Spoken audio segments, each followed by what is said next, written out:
what if the moment that destroys your life looks exactly like every other ordinary moment?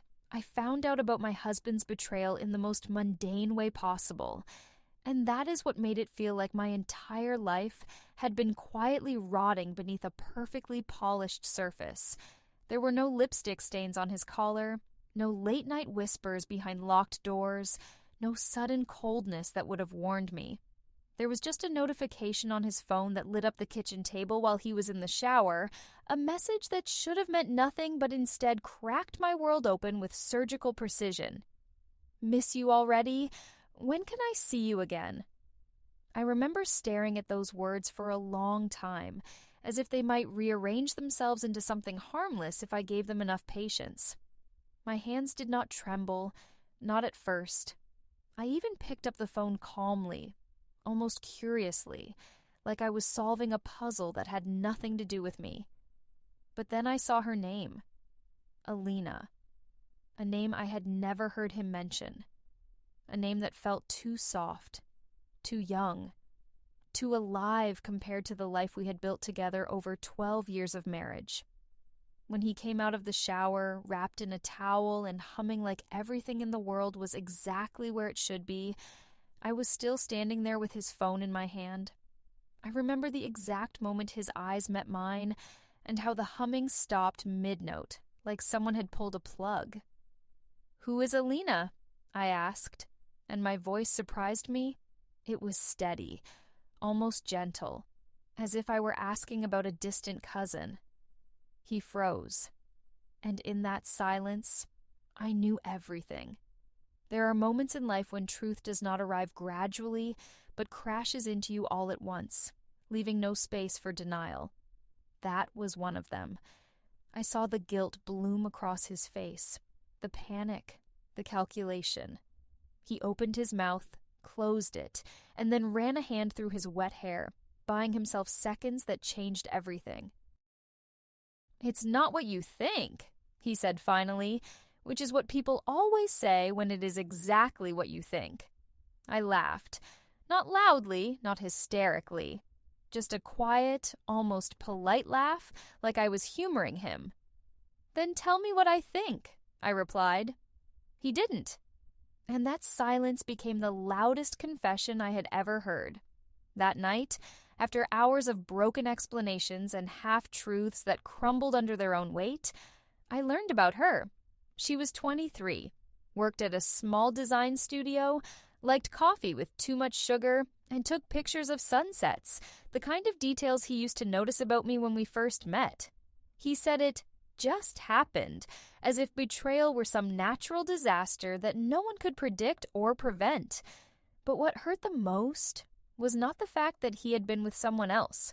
It was the realization that, somewhere along the way, I had become the background of his life while someone else became the spark. I did not scream. I did not throw things. I did something far more dangerous. I decided to stay. "You're going to end it," I told him, sitting across from him at the kitchen table where we had once planned vacations and birthdays and a future that now felt like a story belonging to someone else. Completely. No calls, no messages, nothing.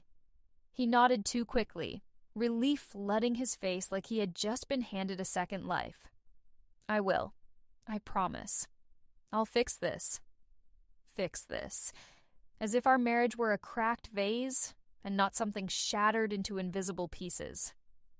"I'm not doing this for you," I continued, my fingers laced tightly together to keep them from shaking. "I'm doing this for our family. Because we had a daughter. Because we had a home. Because walking away felt like admitting that everything I had invested my life in had been a mistake. And because deep down, I was not ready to lose him. Days passed. Then weeks. He became attentive again, almost painfully so. He brought flowers, cooked dinners, asked about my day with a kind of forced sincerity that made my chest ache. He blocked her number in front of me, deleted their messages, even changed his routine to prove he was no longer seeing her. And yet, something in me refused to settle. because betrayal does not disappear just because someone says, "I'm sorry." It lingers. It seeps into the smallest cracks of your daily life.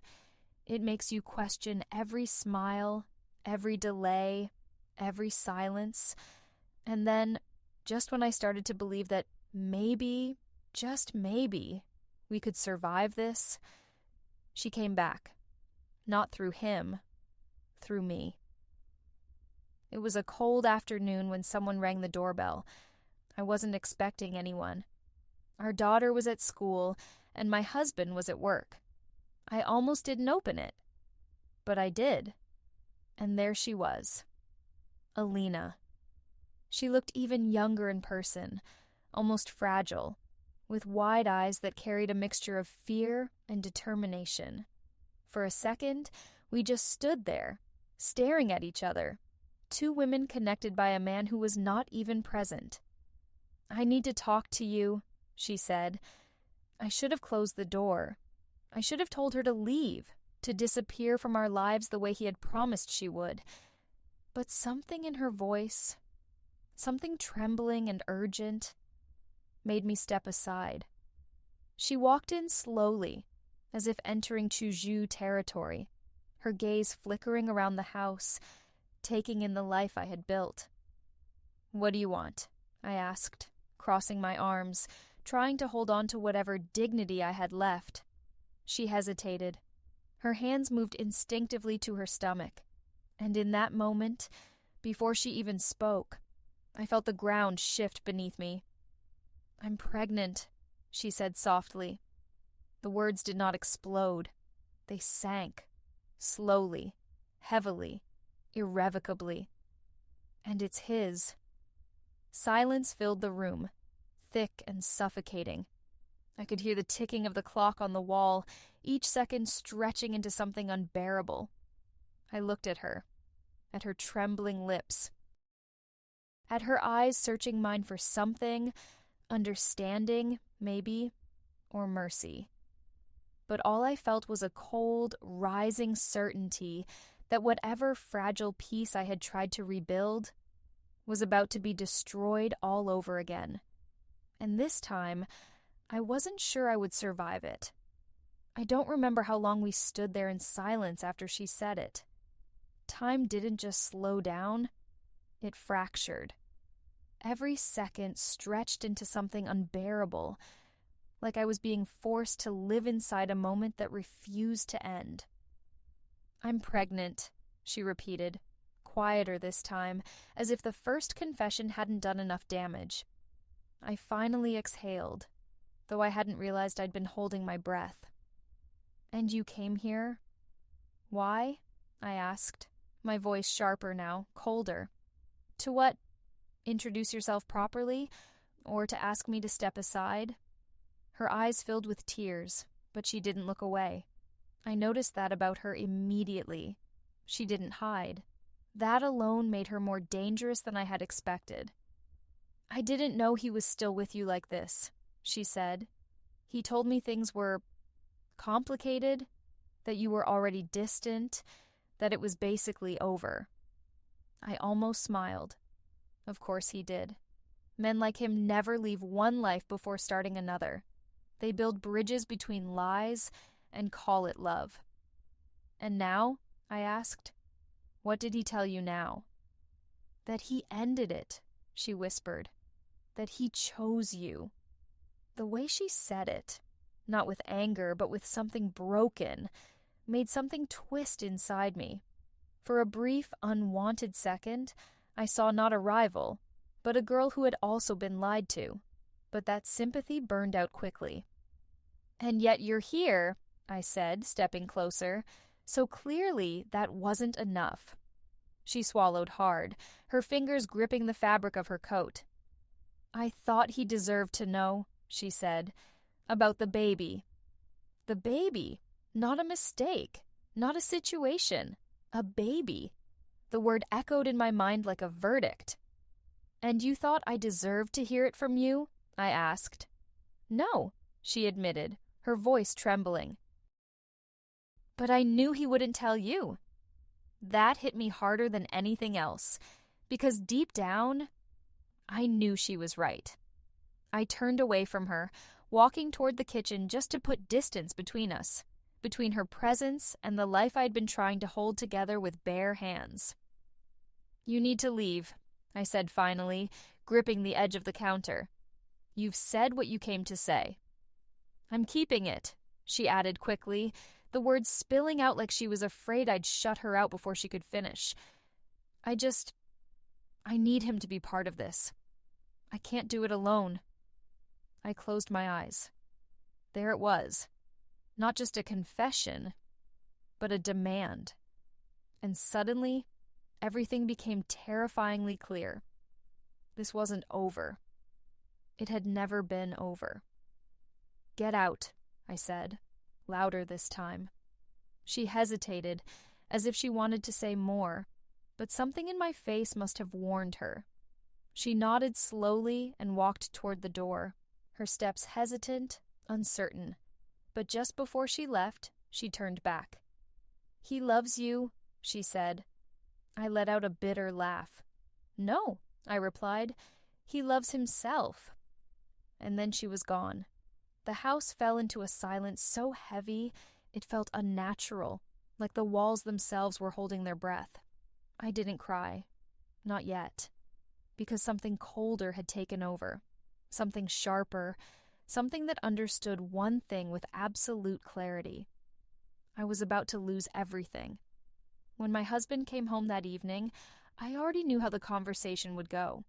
Not the exact words, not the details, but the structure of it. The denial, the panic, the inevitable collapse. He walked in like he always did, loosening his tie, calling out my name casually, as if nothing had changed. "Hey, I'm home." I stepped into the hallway before he could even take off his coat. "She came here." That was all I said, and just like that, the illusion shattered. His face drained of color so quickly it almost fascinated me. What do you mean?" he stammered, but his eyes had already betrayed him. "Alina," I clarified. "You're Alina. You're pregnant, Alina." The word hit him like a physical blow. He staggered slightly, grabbing the back of a chair for support. "She told you?" he whispered. I stared at him. "You were planning to tell me?" I asked. He didn't answer. Of course he didn't. I laughed again, but this time it sounded different. Rougher, closer to breaking. "How long did you think you could hide it?" I continued. "A month? 6? Until the baby was born?" "It's not like that," he said quickly, stepping toward me. "I didn't even know for sure." "She knew," I cut in. "And somehow she still managed to find the courage to face me. Something you clearly lack." "That's not fair," he snapped, and for a moment, there it was. The irritation, the defensiveness, the same tone he used when he felt cornered. "Not fair?" I repeated softly. "You cheated on me, you got her pregnant, and now you're standing here talking about fairness?" He ran his hands through his hair, pacing now, his composure unraveling. "I didn't plan this," he said. "It just happened. And now I don't know what to do." There it was. Not guilt, not remorse, confusion, as if he were the victim of circumstances he had created himself. I looked at him then, not as my husband, not as the man I had built a life with, but as someone I was seeing clearly for the first time.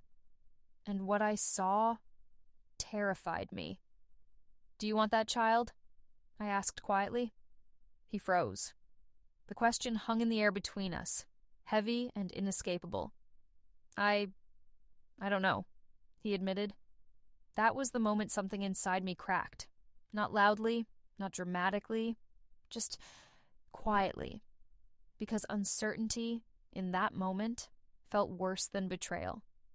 "If you walk out that door to her," I said slowly, each word deliberate, "you don't come back."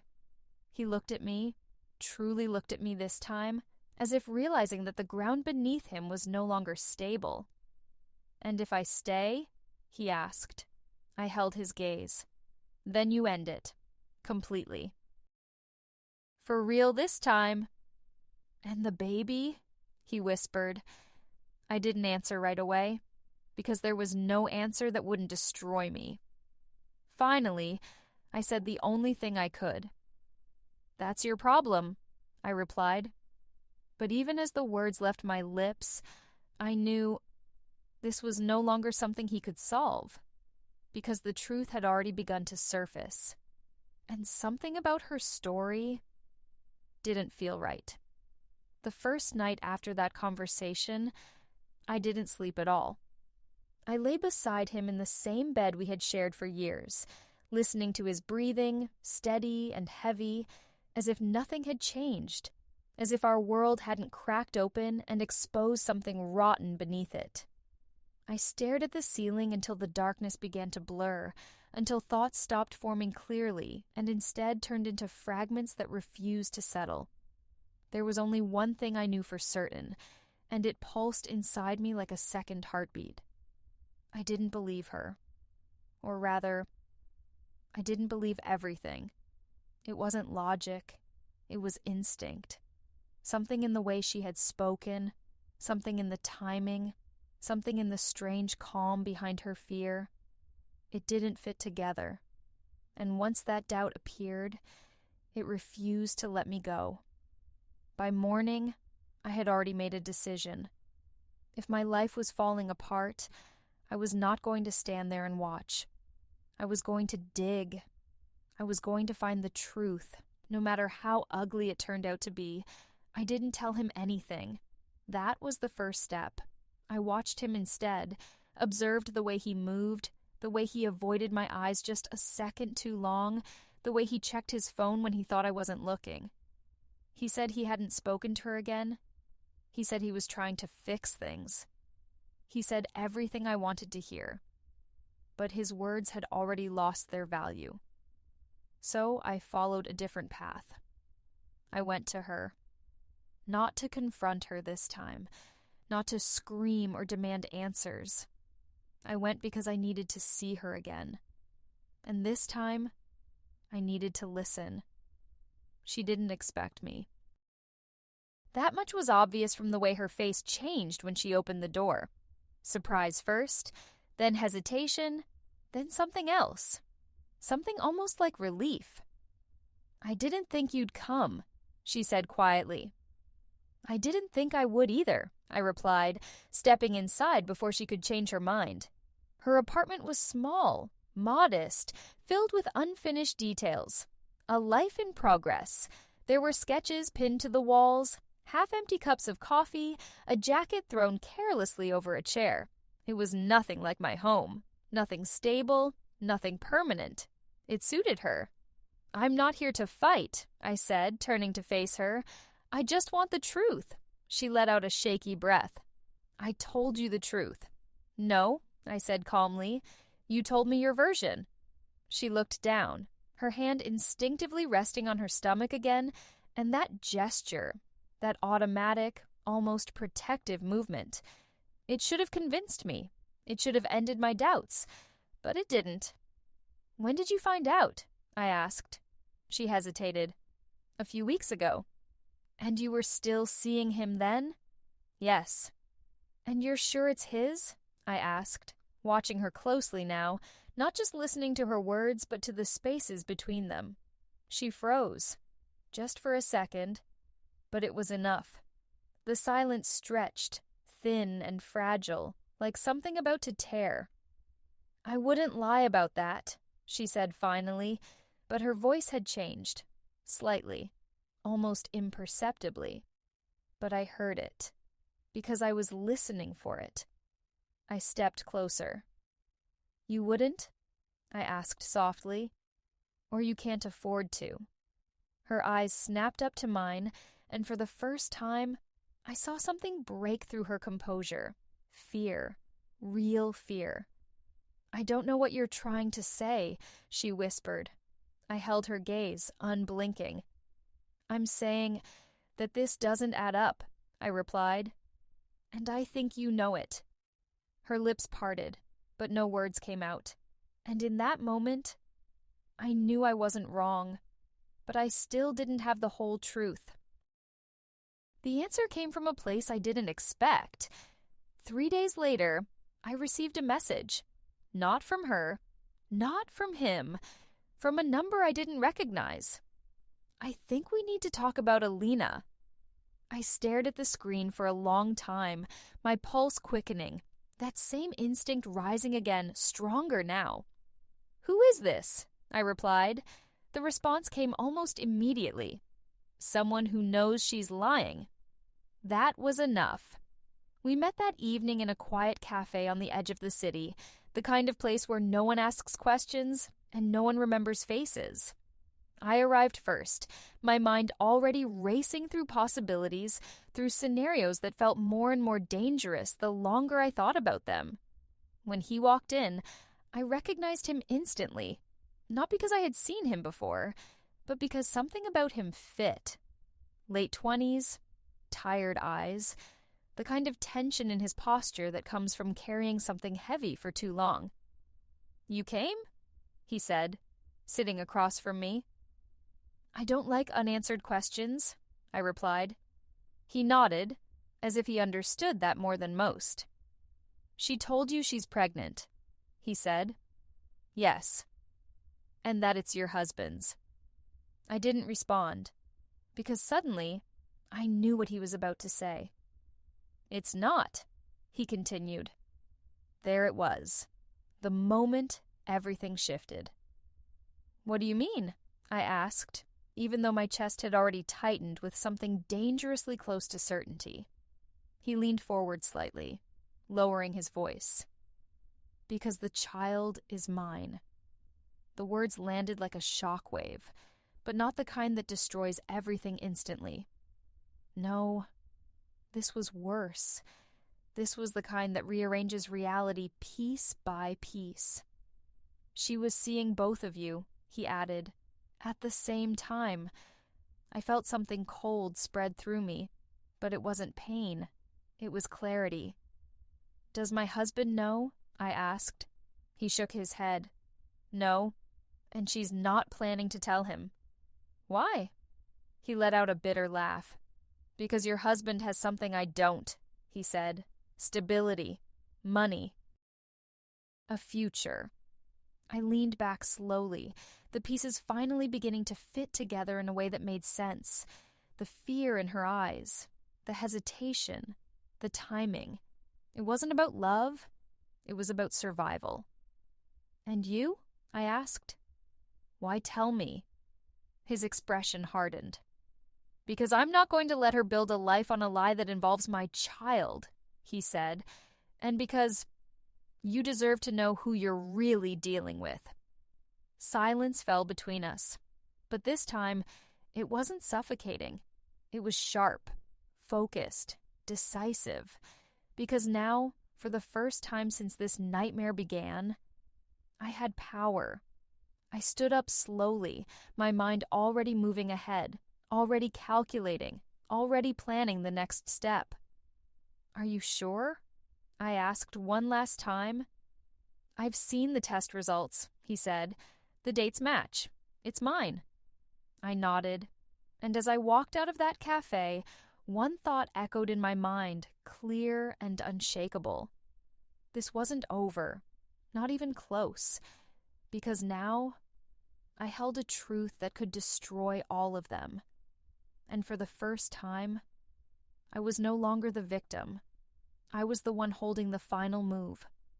There is a moment before everything collapses, when the world feels unnaturally still, as if reality itself is holding its breath, waiting for you to make a decision that cannot be undone. I lived inside that moment for exactly 24 hours. I didn't rush. I didn't panic. For the first time since this began, I wasn't reacting. I was choosing. I had the truth. And truth, I realized, is not always freedom. Sometimes it is a weapon. I watched my husband that evening as he sat across from me at the dinner table, talking about something trivial, something forgettable, as if our life hadn't turned into a carefully constructed lie. He was trying so hard. I could see it in the way he smiled too often, in the way his voice softened when he spoke to me, in the way he reached for my hand like he was afraid I might disappear. And the cruelest part? A part of me still loved him. That was the weakness I had to overcome. "Have you seen her?" I asked suddenly. The question cut through his sentence like glass. He froze. "No," he said quickly. "I told you, it's over." I nodded slowly as if I believed him. But this time, I didn't argue. This time, I didn't accuse. This time, I let him lie. "Good," I said quietly, "because she came again." That wasn't entirely true, but it didn't matter. His face tightened immediately. "What do you mean?" he asked, his voice tense now. "She told me everything," I continued, watching him carefully, measuring every reaction, every flicker of emotion. Fear. That was the first thing I saw, and that told me exactly what I needed to know. "She said the baby is yours," I added. His jaw clenched. "I don't even know if that's true," he muttered, more to himself than to me. And there it was. Doubt. The perfect opening. I leaned forward slightly, lowering my voice. "What if it isn't?" He looked at me sharply. "What are you saying?" I held his gaze. "I'm saying, what if you're about to throw everything away for something that isn't even real?" Silence. Heavy. Unstable. "Why would she lie about something like that?" he asked finally. I almost smiled, because that question meant I had already planted the seed. "That's exactly what I asked myself," I replied, and the answer wasn't very romantic. He stared at me, waiting, so I gave it to him. "Security," I said. "Stability. A future." His expression shifted, confusion giving way to something darker, something more calculating. "No," he shook his head. "She wouldn't—" "She was seeing someone else," I cut in, my voice firm now, unyielding. "At the same time." That was the first real crack. I saw it. Not just doubt, but betrayal. The same betrayal I had felt. And for a brief, unsettling second, I realized what I was doing. I was making him feel it too. "I met him," I added quietly. That was the breaking point. "You what?" he snapped, standing up abruptly, his chair scraping loudly against the floor. "I met the other man," I repeated, "and he has proof." "Proof of what?" "That the child is his." The room seemed to shrink around us, the air thick with something volatile, something ready to explode.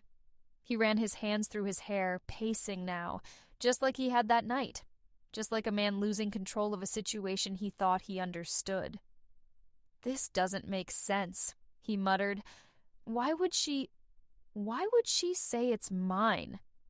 "Because you're the better option," I said coldly. That hit him, hard, and suddenly everything changed. The guilt he had been carrying shifted, because now he wasn't just the one who had betrayed, he was the one being deceived. "I need to talk to her," he said, already reaching for his phone. "No," I said sharply. He stopped. "Why not?" I stood up slowly, meeting his gaze. "Because if you go to her now, she'll lie again," I said, "and you'll want to believe her." "And you expect me to just sit here?" he demanded. "No," I replied. "I expect you to decide." "Decide what?" I held his eyes, steady, unwavering. "Whether you're going to keep being manipulated," I said, "or whether you're finally going to see things clearly." The silence that followed was unbearable, because this was it. Not just about her, not just about the baby. This was about us, about what was left, and whether it was worth saving. He looked at me differently now, not with guilt, not with pity, with something else. Uncertainty. And maybe fear. "I chose you," he said finally, his voice quieter now, stripped of everything except the bare truth he was clinging to. "I already chose you." I let those words hang in the air, because once they would have been enough. Once they would have saved everything. But now, they felt incomplete. "Then prove it," I said. We confronted her together. I insisted on it. Not because I needed closure, but because I needed the truth to come out where it could no longer be hidden. She opened the door, and the moment she saw both of us standing there, I knew. She understood immediately. Her face paled. "What's going on?" she asked, but her voice was already breaking. "You tell me," my husband said, stepping forward, his tone sharp, unfamiliar. "Who else were you seeing?" Her eyes flickered to me, and that was all it took. I don't know what you mean," she whispered. I stepped forward. "Yes, you do." The room filled with tension so thick it felt suffocating. "Tell him," I said quietly. She shook her head, backing away. "Tell me what?" he demanded. And then it happened. The moment everything collapsed. "I didn't know what to do," she cried suddenly, her composure shattering completely. "I was scared." "That's not an answer," he shouted. "I wasn't sure whose it was," she admitted, the words spilling out like something she had been holding back for too long. Silence. Absolute. Devastating. "What?" he said, his voice barely audible now. Tears streamed down her face as she looked at him. I thought it might be yours," she said weakly, "and you could give the baby a better life." There it was. The truth. Ugly. Raw. Unforgivable. He stepped back like he had been physically struck. "You lied to me," he said.